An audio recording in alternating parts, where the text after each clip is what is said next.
कहते हैं एक तस्वीर हजार शब्दों के बराबर होती है और ये सच भी है। अगर तस्वीर तस्वीर हो तो असंभव को भी संभव कर देती है। तस्वीर तस्वीर हो तो दुनिया बदल देती है। करेंगे बात आज एक ऐसी तस्वीर की जिसने ना केवल दुनिया को सोचने के लिए मजबूर किया, बल्कि वो तस्वीर आज भी देखने वाले के मन में दया और करुणा का भाव जागृत कर देती है। तो आइए जानते हैं एक ऐसी ही सच्ची तस्वीर के पीछे छुपा अनसुना सच। क्या थी तस्वीर? एक छोटी बच्ची जमीन पर बैठी है, भूख से बेबस है, खाना दूर है, वहां तक चलकर जाना है, पर शरीर में इतनी भी ताकत नहीं है कि वो खिसक कर वहां तक पहुंच जाए। आखिर वो घुटने टेक कर बैठ जाती है, अपना सर जमीन पर टिका देती है। उसी समय उसके पीछे आकर बैठ जाता है एक गिद्ध, शायद इस उम्मीद में कि कब ये बच्ची मरे और मैं मेरी भूख मिटा लूं। क्या मंजर रहा होगा। और ये कुदरत का करिश्मा ही समझो कि ये लम्हा कैमरे में कैद हो जाता है। आइए पहले तस्वीर देखते हैं, कैसे खींची गई ये तस्वीर, क्या थी इसके पीछे की कहानी, और उस बच्ची और फोटोग्राफर का क्या हुआ। सब सवालों को गहराई से समझते हैं। बात है 1993 की। उत्तरी अफ्रीका का एक देश सूडान गृह युद्ध में सुलग रहा था। बेरोजगारी चरम पर थी, उद्योग धंधे सब बंद पड़े थे, लोग दाने दाने को मोहताज थे। अगर कुछ बचा था तो उसकी भी रही कई कसर पूरी कर दी अकाल ने। गृह युद्ध और अकाल का एक साथ होना सूडान पर इतना भारी पड़ा कि लोग राहत शिविरों के सामने लाइन लगाकर खड़े होने लगे। लोगों की आंखें आसमान की ओर टकटकी लगाए रहती थी कि कब यूएन का प्लेन आए और पेट भरने को कुछ मिल जाए। मार्च के महीने की बात है, जब यूएन के प्लेन में एक पत्रकारों का समूह भी आया। ये पत्रकारों का एक ऐसा ग्रुप था जो दुनिया भर में युद्ध और आपदा जैसी परिस्थितियों में काम करता था। इन्हीं पत्रकारों के समूह में एक सदस्य था केविन कार्टर। ये पत्रकार दक्षिणी अफ्रीका का रहने वाला था, जो अन्याय के खिलाफ आवाज उठाने व दर्दनाक दृश्यों को कैद करने के लिए जाना जाता था। मतलब केविन पहले भी ऐसी फोटोग्राफी कर चुके थे। केविन जब सूडान पहुंचे और वहां का जो मंजर देखा वो अकल्पनीय था। केविन ने वास्तविक हालातों को और करीबी से जानने और इस स्थिति को दुनिया भर तक पहुंचाने के लिए सूडान के ग्रामीण इलाकों तक जाने का मन बनाया। ग्रामीण इलाकों तक जाने के लिए केविन को सुरक्षा गार्ड्स की जरूरत थी, जो उन्हें कुछ शर्तों के बाद मिल गई। अब केविन अगले कुछ दिनों तक गांव-गांव जाकर सूडान के भयानक हालात अपने कैमरे में कैद करते रहे। ऐसे ही एक दिन केविन एक गांव में कुछ छोटे बच्चों की फोटो क्लिक कर रहे थे।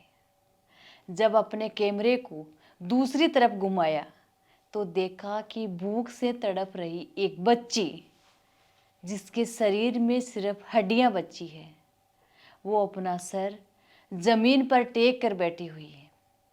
शरीर इतना दुबला पतला हो चुका है कि एक एक हड्डी दिखाई दे रही है। केविन ने देखा कि उस लड़की के पास ही एक गिद्ध आकर बैठ गया है, शायद इस उम्मीद में कि कब ये छोटी बच्ची अपनी सांस छोड़े और मैं इसको अपना निवाला बना लूं। केविन काफी समय तक इस दृश्य को देखता रहा। फिर इस दृश्य को अपने कैमरे में कैद करके वापस चला गया। और ऐसा करना जरूरी भी था। क्यों?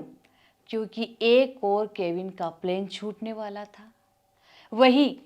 वहां की स्थानीय पुलिस की हिदायत थी कि वहां पर वो किसी प्रकार का हस्तक्षेप ना करे। अब केविन वापस अपने घर पहुंच चुके थे, पर वो दृश्य अब भी उनकी नजरों से दूर नहीं हो रहा था।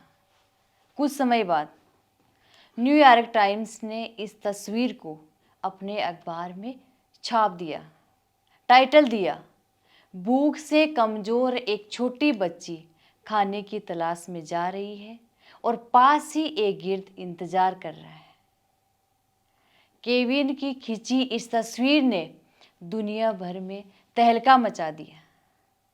लोगों पर इस फोटो का इतना असर हुआ कि दुनिया भर में सूडान के लिए चंदा इकट्ठा होने लगा।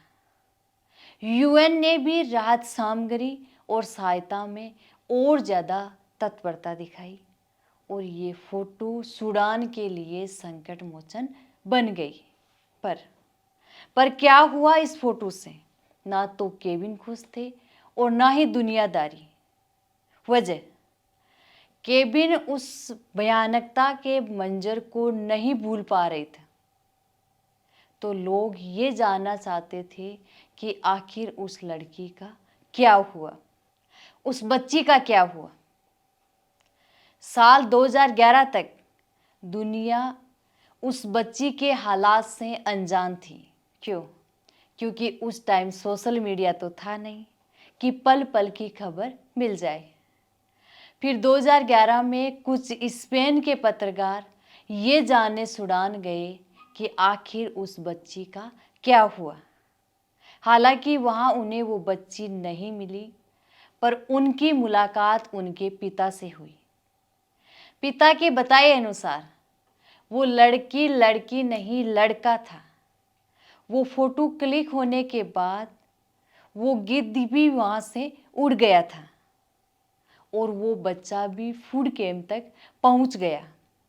हालांकि बच्चे को उस समय तो बचा लिया गया, पर साल 2007 में उसे अनजान बीमारी के चलते तेज बुखार आया और उसकी मौत हो गई। तो आइए जानते हैं कि उस पत्रकार का क्या हुआ। इस तस्वीर को देखने वाले लोग केविन से नाराज थे कि केविन ने फोटो क्लिक करने में समय बर्बाद किया। वो चाहते तो इस लड़की को राहत शिविर तक पहुंचा सकते थे। साथ ही केविन भी अवसाद के शिकार हो गए थे। हर वक्त उनकी नजरों के सामने वही तस्वीर आने लगी। हालांकि इस तस्वीर ने केविन को उत्कृष्ट सार्वजनिक सेवा के लिए दिया जाने वाला विश्वविख्यात पुलित्जर पुरस्कार तो दिला दिया था, पर आत्मिक शांति नहीं मिल पाई और कुछ ही दिनों बाद केविन ने आत्महत्या कर ली। अब यहाँ एक सवाल और रह गया कि केविन ने उस बच्ची को राहत कैंप तक क्यों नहीं पहुंचाया। इसके लिए केविन को दुनिया भर से उल्हेना मिला। कई महीनों तक आलोचकों का भी सामना करना पड़ा।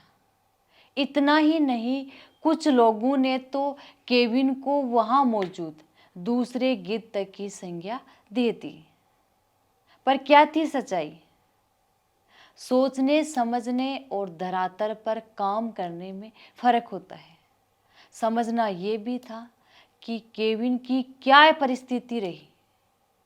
वैसे केविन वहां एक बच्ची की नहीं, बल्कि पूरे सूडान के हालात जानने और उन हालातों से दुनिया को रूबरू करा के वहां के लोगों की हेल्प करवाना चाहते थे और वो इस काम में सफल भी रहे। साथ ही पत्रकारों को यूएन से साफ निर्देश थे कि वो वहां के लोगों और किसी वस्तु को ना छुए। क्यों? क्योंकि वहां उस समय संक्रमण बीमारियां फैल रही थी। इसके अलावा केबिन के साथ हमेशा वहाँ के गार्ड रहते थे और स्थानीय पुलिस द्वारा किसी भी प्रकार का आक्षेप न करने के लिए बाध्य किया गया था। केविन के हाथ बंधे थे, वो चाहकर भी कुछ नहीं कर सकते थे, इसलिए उन्होंने वही किया जो जरूरी था, वहाँ के हालातों को दुनिया तक पहुँचाना, और वो इसमें सफल भी रहे। कैसी लगी आपको ये जानकारी? कमेंट करके बताइए। जय हिंद।